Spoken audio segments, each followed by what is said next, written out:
The hardest thing for me to do in my current spate of projects is that for the space opera, I really want the captain to be non-binary. And I want them to have all of the qualities that you would expect from a hero in a space opera. And I'm trying to figure out how to do that without coding them male or female. Because as someone who is non-binary, I find myself lacking the language that I'm wanting or needing to make this character come alive.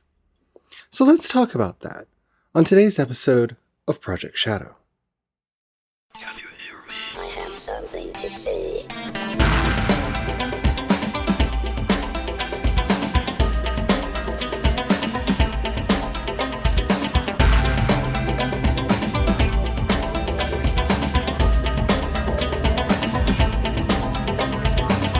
Project Shadow starts now.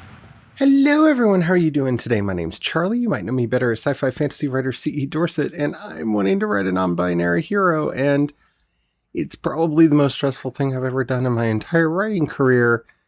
And that includes when I decided to blow it up by writing the gayest gay novel that has ever gayed in the history of gaydom. Because I was frustrated and angry. Yeah.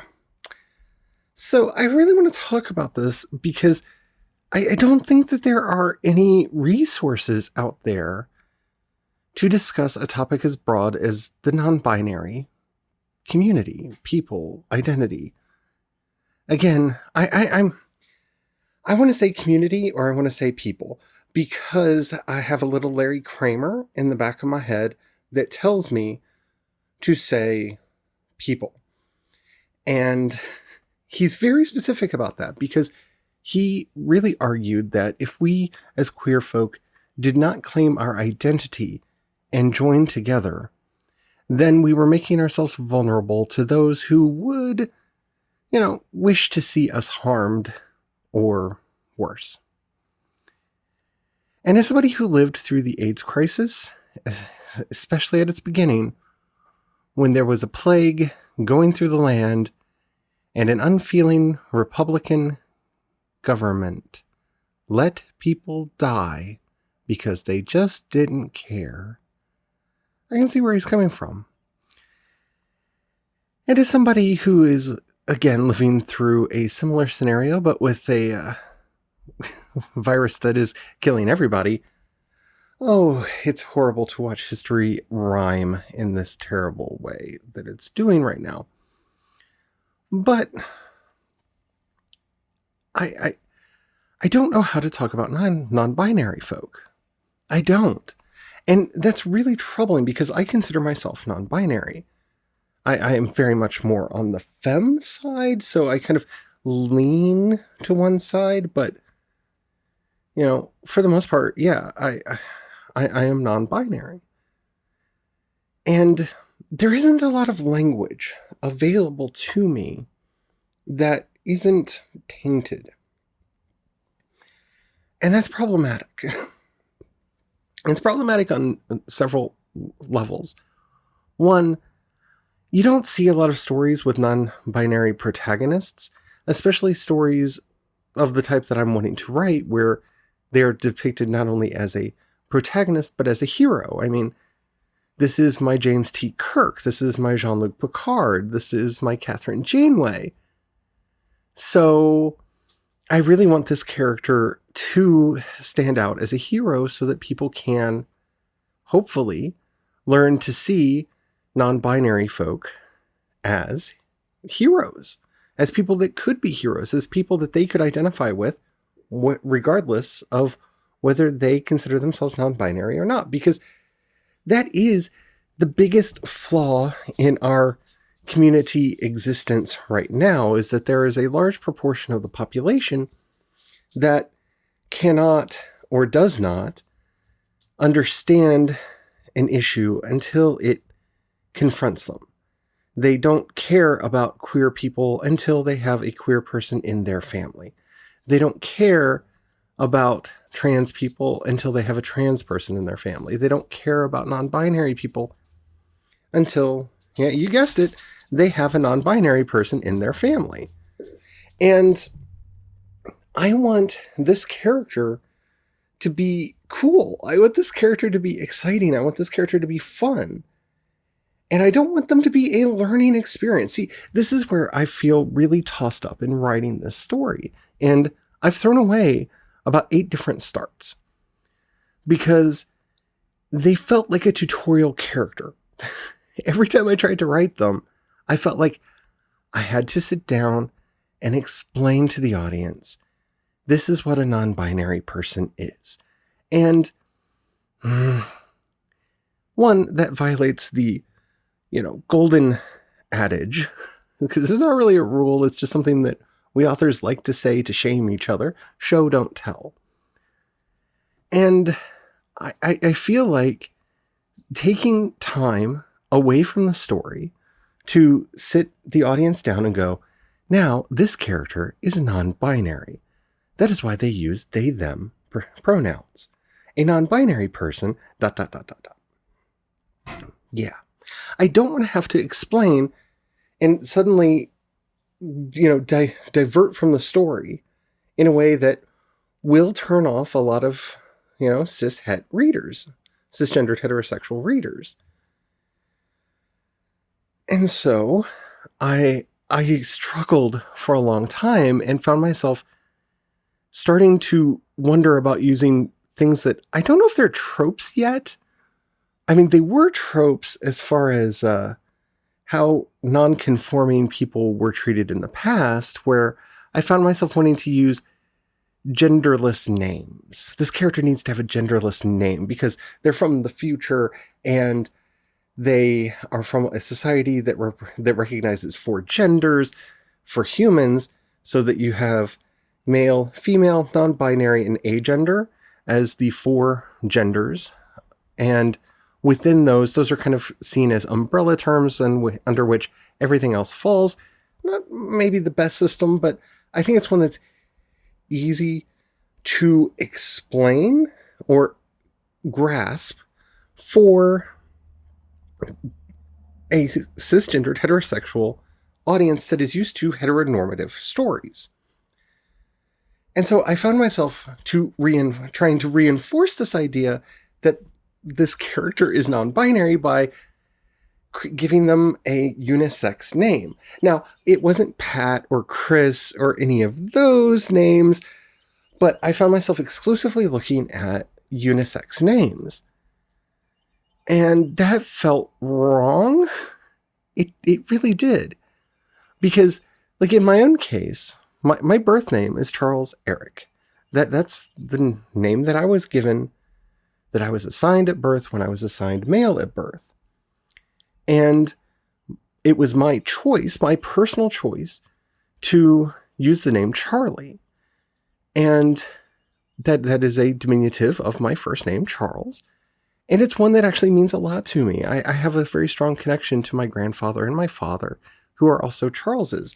I'm the 3rd person in my family in a direct line to have that name. And so it's a name that means something to me. And it's also a name that doesn't have a lot of baggage for me, because I used to go by my name, by my middle name, because there were 2 other Charleses in the family. So I went by Eric. And if you actually go back to early episodes of this podcast, I introduced myself as Eric, and that's who I was. And so in my own experience, I actually used a part of my own name. And I think that experience is not commonly shown, because a lot of non-binary people and a lot of trans people do change their name. And there's nothing wrong with that. If you do not have a strong connection to your name, it's your name, change it. Make it your own. But, I can only write from my own experience. And that doesn't mean that I can't write things outside of my experience, but especially when it comes to being non-binary, I don't want to be somebody trying to speak for the entire community, at least not at this point. I don't feel comfortable at that point trying to say, like, I am speaking for all non-binary folk. because we're still trying to figure this thing out. And so I wanted to create a character that would use their birth name and feel a connection to their birth name for reasons. Because that's something that I identify really strongly with. And I thought it would be fun to include that in the story.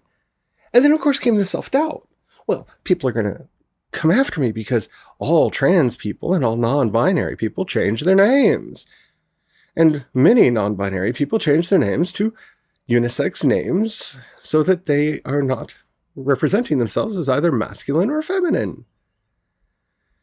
And yeah, that's true. But do I have to do that? And that's where I started self-policing. And not in like an SJW kind of a way or any of those other cliches that come in. It's just that I started looking at all of the different aspects of this character through an extremely hypercritical lens. I was looking at them as a problem that needed to be solved. And they're not a problem, they're a character. In trying to bring this character to life, a character that I'm sure exists out there somewhere. I try to hunt down books with queer characters and especially with trans and non-binary characters, and they're not often easy to find. And those that are often aren't in genres that I enjoy reading. So it's been hard for me to immerse myself into worlds that have characters like the ones that I'm wanting to write in them. And if you have any recommendations, please share them with me. That would be so helpful, and I would be forever grateful. But, trying to find strong trans and non-binary characters in science fiction and fantasy has been a bit of a challenge. And so it caused me to have this kind of double whammy inside my own head, where on the one side, I was afraid of betraying my community by writing this character too much from my own experience and not trying to make them some kind of universal cipher for all trans persons. Kind of an every person that could stand in and be that character for all non-binary people. I don't think that character exists. Because non-binary, like being male or female, is not rigidly defined. You see, what does it mean to be male or female? There's a spectrum of masculinity and a spectrum of femininity and a spectrum of non-binariness. I know quite a few non-binary people who have beards and wear makeup, which is how they present as non-binary. And there's nothing wrong with that. I personally can't stand my own facial hair and dream of the day that I can afford to have it removed. Yeah. Anyway, sorry, I got distracted there thinking of some future time in which I will not have to shave my face anymore. But yeah, we present differently. We understand ourselves differently because we're individuals. We're different kinds of people, all of us. No two men, masculine, the same. No two females, feminine, the same. And no two non-binaries, non-binary, the same. And that's something that's been really hard for me to internalize, because I have taken some heat in the past because of how I've written queer characters, because, well, many of the queer characters are based off of the queer people that I know. They're based off of me and my friends. And, well, yeah, I used to hang out in a lot of clubs, and I knew a lot of club goers and a lot of drag queens. And that sort of ultra non-heteronormative queerness is something that I am much more comfortable writing than a heteronormative queer couple, or even a heteronormative queer person, because I don't know that many. I know a couple. I'm actually related to one. My brother-in-law and his, I think they're still boyfriends. I don't think they got married. I know there was some talk about that, but that's family stuff. There's a lot. I'm not going to go into it, but, um, and I don't think that all queer characters need to be written the same.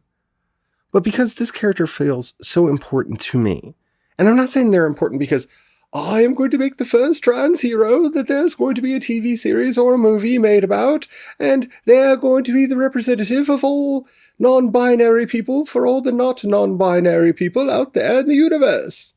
No, I don't have such grand ambitions. I don't think in those terms. But it's because I want to see a non-binary captain in a space opera series because I want to see myself in a space opera series.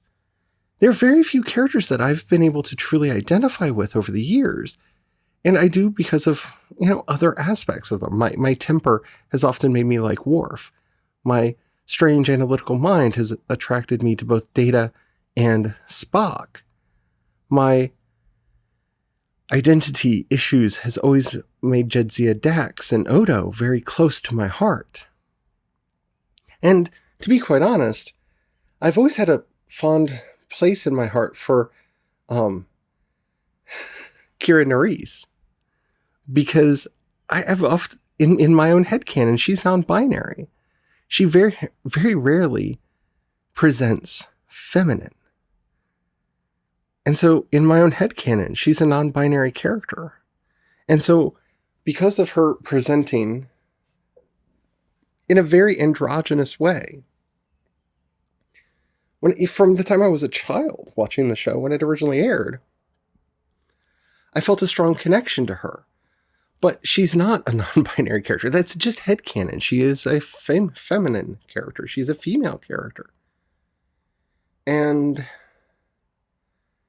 I'm reading her queerness because the Mirror Mirror version of her is bisexual. And so I presume that she is as well. I don't know that she is. It's never brought up in the stories, in the canon stories. But in my head, she's a queer, non-binary hero. But I want to see that character. And they're very important to me to get right. And I've had people to take me to task because I'm in my 40s. And so when I think of non-binary, I often think of androgyny. Androgyny to me is one of the things that I aspire to. I love it when people get confused about my gender because they don't know if they should say sir or ma'am. And I often, depending on how safe I feel, I will correct them and say ma'am, because I do prefer feminine terms most of the time. But that's me. I want to see not me. I don't want a surrogate in the story. I just want to see a non-binary character that I can be proud of. And on top of being proud of them, I want them to be sexy. Because, let's face it, the heroes of most space operas are dead sexy. That's like a big part of it. Think about it. Even with the big popular ones, right? I mean, Kirk got all the ladies, right? Picard got all the ladies. So did a lot of the people on The Next Generation, right? The big space operas right now. Thor, dead sexy. We can go through the cast of the Guardians of the Galaxy, right? Dead sexy. I want them to be sexy. And so when I think of a sexy non-binary character, I'm thinking of like early David Bowie. I'm thinking in those terms of that androgyny. That almost, not quite glam rock. That's almost to an extreme version of what I'm saying, going into glam rock or hair metal. But, that kind of androgynous sexy that we had in the 80s with Annie Lennox. And, I want to bring that in there because that's something that I want this character to have. I want them to have a love life. I want them to be sexy. I don't want them to be the non-binary eunuch that's in the story, like Pat or any of those other characters that came before. I want them to be everything I've always wanted to see. And so my own expectations are what's holding me back. And I've written numerous drafts with variant characters trying to stand in that role. And the reason I'm talking about it today is yesterday, I think I actually found the character that is going to be my hero, my lead in the book. I started writing them. They chose a name that I am okay with. I think it's going to cause some people to be a little apoplectic with me. I'm not going to tell you their name yet, but I'm very happy. I like the scene that I wrote. I'm planning on writing more. And I'm very excited with how this is working. Because I think I finally found my character. Because that's the thing that I have to bear in mind is they're my character. Not everybody's going to like them. And that's okay. But I have to like them. Which means I have to start asking myself all kinds of very difficult questions like, what do I want to see in a non-binary hero? How do I want them to act? How do I want them to behave? How do I want them to present their non-binariness in a way that makes me happy? And so that's what I'm doing. And I hope it works. I am kind of hoping to find some alpha readers that I can throw chapters at in very rough states to get a feel of how other people are taking the character. But, let me know if you're interested and we'll figure out some way to get those early drafts out. And don't worry, just like I said yesterday, just because I'm working on the space opera now, I'm still actually working on the Princess Rescue Squad. I'm working on all of it. I'm just working through ideas as they present themselves. Alrighty. If you have any questions, comments, or topics you'd like to hear discussed on the show, in the show notes you'll find a link to the voice message system. Keep it short, keep it clean. I would love to hear from you. If you have any... If you'd rather hit me up on Twitter or Instagram, I'm C. Dorset on both, and you can find links to everything that I do over at projectshadow.com. Also, in the show notes, you'll find a link to my Patreon and the listener support. Thank you to everyone who does that. It really means the world to me. And don't worry about it. I'm not expecting people to jump in right now. I get that times are tough, but these podcasts live for a while, I'm learning. And, I want to make sure I'm listing it. So thank you to everybody who is doing that, and we'll do that in the future. If you don't have any money right now or you don't feel like giving, that's perfectly all right. But if you know anybody you think would like any of the work that I'm doing, please share it with them.